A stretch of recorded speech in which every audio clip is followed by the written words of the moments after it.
तो गाइस हमारे paid Telegram channel पर थ्रोन ऑफ सील का पूरा नॉवेल एक्सप्लेन हो चुका है और उस पर 1 मंथ सब्सक्रिप्शन केवल 79 रुपीज़ में ही मिल रहा है, जो 85% टॉप है। अगर आपको ज्वाइन करना है तो आपको लिंक डिस्क्रिप्शन बॉक्स और कमेंट बॉक्स दोनों जगह ही मिल जाएगा।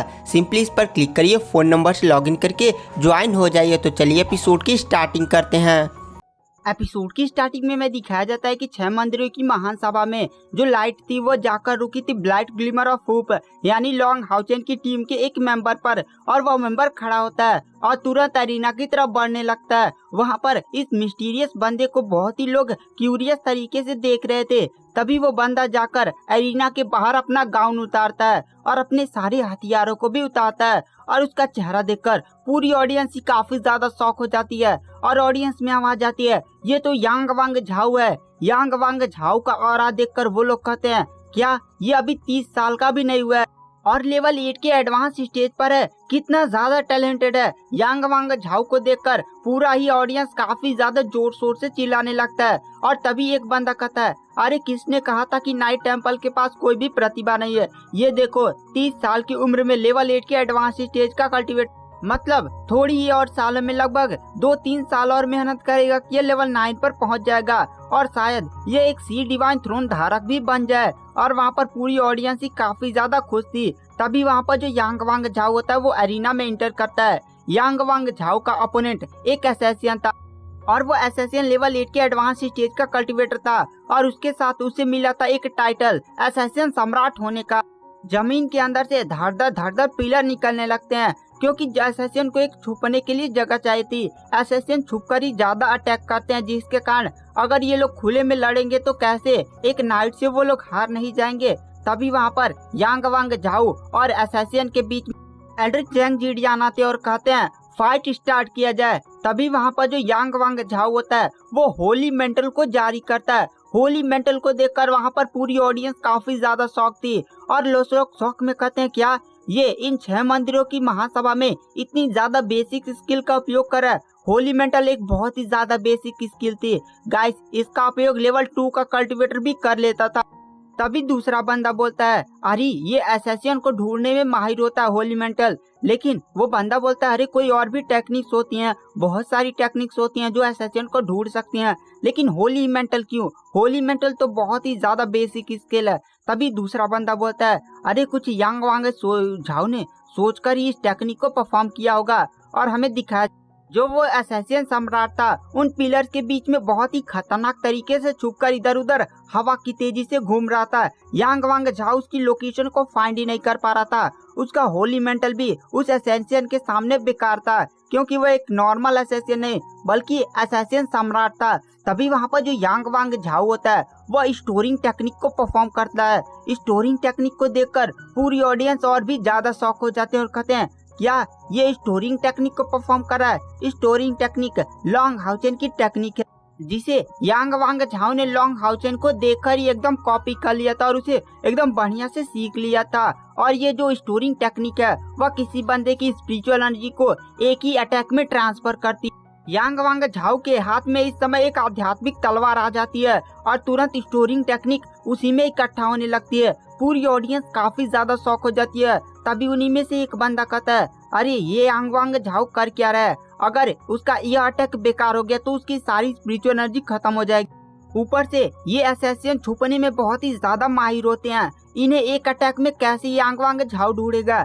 यांग वांग झाओ पागल तो नहीं हो गया? वह उस असैसियन को ढूंढ नहीं सकता, उसे कुछ और परफॉर्म करना चाहिए था। अपनी सारी स्पिरिचुअल एनर्जी एक ही अटैक में परफॉर्म कर रहा है। वो असैसियन सम्राट भी यांग वांग झाओ के हरकतों को देखकर काफी ज्यादा शॉक हो जाता है और सोचता है, क्या ये नाइट पागल तो नहीं हो गया? यांग वांग झाओ जो होता है वो एक गलत डायरेक्शन में अपनी स्टोरिंग टेक्निक को फॉर्म कर देता है। वो असैसियन कहता है, मुझे लगा ही था कि यह मुझे नहीं ढूंढ पाएगा। और जैसे ही असैसियन देखता है कि यांग वांग झाओ की स्पिरिचुअल एनर्जी खत्म हो गई है, वह तुरंत यांग वांग झाओ पर अटैक करने के लिए एकदम सामने आ जाता है। तभी यांग वांग झाओ के पीछे उसका स्पिरिचुअल स्टोव दिखाई देता है। उसके स्पिरिचुअल स्टोव को देखकर पूरी ऑडियंस काफी ज्यादा शॉक थी। वो असैसियन भी शॉक हो जाता है और कहता है, इस लड़के ने मुझे फंसाया है। तुरंत यांग वांग झाओ का स्पिरिचुअल स्टोव उसकी सारी स्पिरिचुअल एनर्जी को रिकवर कर देता है। यांग वांग झाओ तुरंत उस एसेसियन पर एक मुक्का दे मारता है, जिसे यह एसेसियन तुरंत जाकर नीचे टकराता है। यांग वांग झाओ तुरंत एक आध्यात्मिक तलवार बनाता है और सीधे ले जाकर उसके गले पर रख देता है। वो एसेसियन भी यांग वांग झाओ के इस प्लान को देखकर काफी ज्यादा शौक था। उसने कभी नहीं सोचा था कि यांग वांग झाओ के पास एक स्पिरिचुअल स्टोव होगा और उस स्पिरिचुअल स्टोव की मदद से यांग वांग झाओ अपनी स्पिरिचुअल एनर्जी को रिकवर कर लेगा।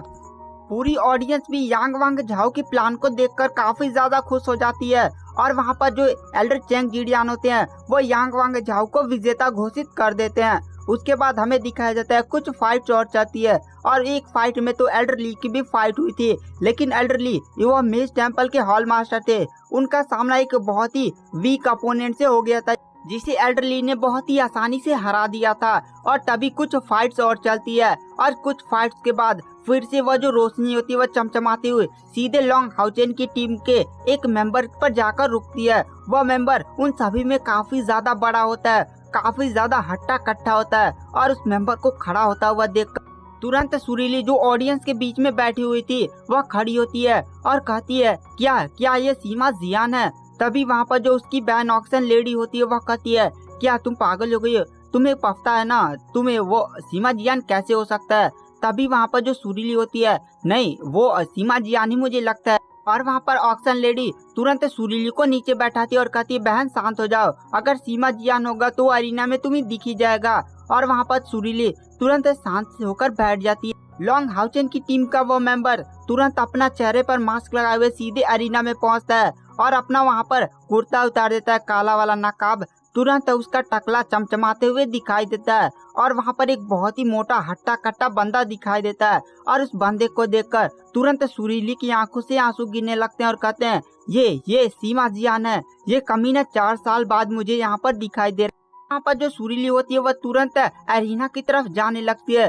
तभी उसे ऑक्सन लेडी रोकती है और कहती है बहन तुम कहाँ जा रही हो, तुम फाइट में जाकर तमाशा तो नहीं बनाने वाली हो ना, तुम चुपचाप बैठो, हम फाइट के बाद उससे मिल लेंगे और अभी तुम्हारा जाना सही नहीं होगा। वहाँ पर सुरीली उसकी बातों को मानती है और कहती है ठीक है। उसके बाद वह फिर से ऑक्सन लेडी के पास बैठ जाती है और इधर हमें दिखाया जाता है प्रीस्ट टेम्पल के लोग भी काफी ज्यादा शौक थे और वो लोग सीमा जियान को देखकर कहते हैं ये तो सीमा जियान है। 4 सालों में सीमा जियान भी लगभग 28-29 का हो गया था और उसका ऑरा किसी को भी दिखाई नहीं दे रहा था। सीमा जियान का अपोनेंट इस समय स्पिरिचुअल टेम्पल का एक समनर था जो लेवल 8 की एडवांस स्टेज का कल्टिवेटर था और वहाँ पर समनर भी अरीना में आ जाता है।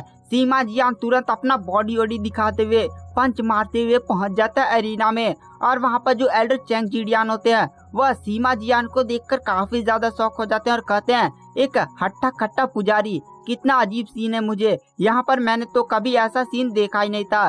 तभी वहाँ पर एल्डर चैंग जीडियान उन दोनों के बीच में फाइट स्टार्ट करवा देते हैं।